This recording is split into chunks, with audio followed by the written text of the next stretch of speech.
welcome back to my channel, and today I'm going to be answering your questions. I put on some glasses because, as most of you know, I am blind as a bat. I'm going to start and I'm going to answer the questions on this video. Do you have any future tattoos or piercings that I want? Yes, I do. Once I had my snug pierced, I kind of got freaked out of piercings because if you haven't seen that video where I talked about what happened with that piercing, it went really horribly wrong and it was probably one of the most painful experiences I've ever gone through ever. And so right now I'm kind of like turned off by piercings, but I am thinking for some reason I'm really interested in getting my conch pierced. I've always kind of hated that piercing, but for some reason right now I'm like really into it. So we'll see. I kind of want to get my third hole done, but I don't know. And then for tattoos, I do have an idea for a tattoo that I kind of want, but I'm kind of waiting until I go home because I like to see my tattoo artists. Always open to new tattoos and new piercings because I love them and I think they're awesome. One of the things that I asked in this video, I was asking you guys like what you think about eating wild fish, and so I got a lot of like responses from you guys, and for me the fish thing was like, okay, I like fish a lot and that's one thing that I think like I actually will miss in time, but I still like the big issue is still that I'm killing an animal for my own use, and that's not right. So even if their brains are small, even if they don't have memory, it's still not right to kill an animal or a living thing for my own use. So I totally agree with you. What do you do when you are at a holiday gathering like Christmas or Thanksgiving, or at a party where most everything is animal products? I feel like it may be awkward or rude to be like, sorry, I can't eat that. Thanks for sharing, Emily. One of the things that I will say that I'm grateful for, and I've been saying this throughout my vegan journey, is that I have had allergies that have prevented me from eating a lot of animal products like milk and dairy and whatever else and eggs for a while. So I'm used to being very picky and like saying to people before I come to their house like, hey, I don't eat this and this and this, and I can bring my own food, or you know, if you want to adapt something for me, that's cool. It's kind of like dependent on how close you are to those people. Like if I was going to like my parents' house for Christmas dinner, they always have food for me. If you're going to someone's house that you don't really know that well, I would recommend bringing your own food because it is annoying. Like it is, frankly, especially if everyone else is eating the food and you're like, oh, I can't eat that, I'm vegan. Like they're like, really? Like we cooked all this and you're not gonna eat it? So bring your own food and don't make a big fuss about it. I think food is such a gift from the heart in a way. Definitely be appreciative of the person hosting you and so on, and be respectful about it and give them a heads up. Like just say, like text them beforehand or like call them beforehand and be like, hey, like just so you know, I have a lot of allergies and food preferences, so I'm just gonna be bringing my own food because it's easier that way for me and easier that way for you. So that's kind of what I would do in that situation, and it doesn't have to be a big deal because it honestly isn't. And I haven't eaten like a lot of the normal foods that most people eat for so long. I'm just so used to just saying like, sorry, I don't eat that. And it's okay, it's not a big deal. I had a few questions about what I'm going to school for. I'm studying psychology. Where I kind of want to go with that is I want to work with children, young adults, and even adults who have autism. It's not preventable, but there are methods and ways you can go about treating it that make the symptoms less severe, especially later in life. A lot of children are diagnosed with autism between the ages of like 5 and 8, and that's really late. You should be like, you know, you should be able to diagnose your child within the first 2 years of their life, and if you do that, you can actually completely get rid of autistic symptoms. So I found that really interesting, and then I found out through a family friend actually that her son has autism, and she was telling me he was graduating from high school, and once you graduate from the school system, there's absolutely nothing, at least wherever she was from, nothing to help that child succeed in life. I would help them find the best doctors, treatments for what that child needs with diagnosis and everything, hopefully be able to curb their symptoms as quickly as possible so that they can live you know, a normal, regular child's life. So that's kind of my interest in that. I've always been interested in what we call abnormal psychology, so mental illness. I've always found it really fascinating. I would love to work in like a psych ward or something like that, working with patients, but then I would have to go into medicine, and I'm not really sure if that's something I really want to do. But anyway, so that's kind of what I want to do, and that's what I'm studying.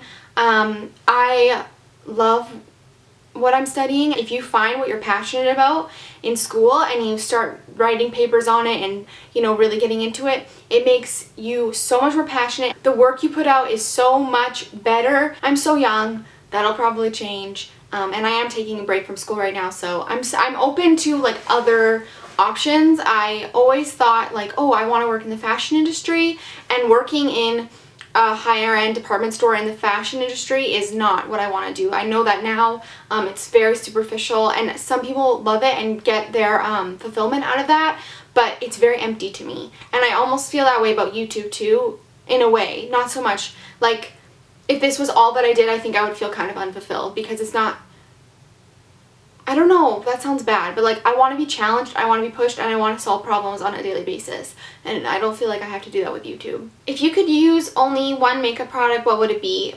Probably the Maybelline Instant Age Rewind Concealer. That's like my favorite. I love it. It's amazing. Do vegans use vegan products as well, or does vegan just mean someone that eats vegan food? Okay, so this is sort of like something where I'm still figuring it out, because I just started being vegan like a month and a half ago, or a month and a couple weeks, I don't know. And it's something that I feel like is more gradual. The food is something that you can do pretty quickly. I mean, although you should do kind of gradually, but the lifestyle part of it, I'm not really sure. Like, I don't really have the answers. I'm definitely more aware now of what is in my makeup, cleaning, where it comes from, how it's made, what it's tested on, and so on. I went to Sephora the other day, and I was very wary about what I was buying, because I don't really know like what's okay and what's not. I know there's lists and stuff, and some of them are kind of unclear. For me right now, I'm just doing my best, you know, eating the vegan lifestyle, and then kind of just expecting to gradually become more aware. I will become more passionate about other aspects of my life that I want to keep free of animal products. But like I said, in this day and age, it is almost impossible at times to completely avoid it, because even if you like eat at a restaurant, how do you really know what goes into your food? It's the same thing with like a product you buy. Like, what do you really know what goes into it? So I don't know. That's kind of how I feel about that right now. What are some good substitutes for cheese and yogurt? I had a few questions about this.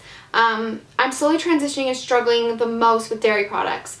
Congratulations on 1 month. I'm glad you're doing well. Thanks. I think most people will struggle more with the dairy than the meat. Dairy is in everything. Like, dairy and eggs, it's in a lot of stuff. And there are really, honestly, no good replacements for yogurt, eggs, cheese. Like, it's just not the same. And you kind of just have to come to a realization and understand and just like respect the fact that your food is not going to taste the same when you're making it with a vegan cheese versus like a real milk cheese. That's just reality. But for me, it's not even attractive anymore. Like, you really have to think about, and it's the same with like other products, not just food, where it comes from and how it's made. I would just say to you to get your head in the right space, because if you're really missing it and craving it, I feel like you're not in the right space. I totally understand, because when I first figured out how allergic to dairy I was sad about it, and sometimes I would have dairy because nothing is as good as a Dairy Queen Blizzard, and there is not a vegan alternative for that. I'm sorry, but there just isn't. And so sometimes I would, you know, a couple years ago, have one of those every once in a while, and it would make me sick. But in my mind, I was like, oh, like, you know, there's nothing like this that I can eat. Nowadays, they have so many things that you can eat that are vegan, that are pretty freaking tasty. So Delicious makes amazing vegan ice cream. Not to mention that a lot of big cities have vegan ice cream companies. In Vancouver, my all-time favorite Ernest ice cream. If you ever go to Vancouver or you're from Vancouver, please go there. It's amazing. They always have at least 1 or 2 vegan flavors that you can have. My all-time favorite is the maple walnut or the mint chocolate chip. It's amazing. Here in Boston, we have FOMU, which they sell at Whole Foods as well in pints. It's amazing, delicious. It does not taste vegan. It's made with coconut milk. I find that vegan yogurt or dairy-free yogurt has a bit of like a gelatinous texture. I've never liked yogurt that much, so I don't miss that element so much. But if that's something you really like, the one at Trader Joe's is nice. It's only like 99 cents or something for a little container of it. And then again, So Delicious has good products. For cheese, I don't know. I've never found a good vegan cheese, and a lot of the time they have milk protein in them, so you have to be careful. You kind of have to make sacrifices, but at the end of the day, it's not really a sacrifice, because the things that you're used to eating become kind of disgusting. Like, you're kind of just like, ugh, that is so gross, I used to eat that. The only thing I don't feel a little bit disgusted by still is ice cream. because I fucking love ice cream. It's just sad. So yeah, someone else asked me what my favorite dairy and meat substitutes are. Again, I do completely almond milk and that cheese from Trader Joe's. That's basically all the dairy I do.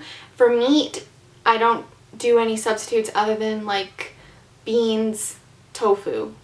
And there's lots of other things, like if you want something more processed that tastes more like meat because you're missing it, there are options that are vegan. Someone else asked me about something that I actually had never heard about until I was watching actually Diners, Drive-Ins, and Dives, which I do still watch those shows even though I'm vegan. Like part of them like makes me kind of feel sick, but I still find it interesting.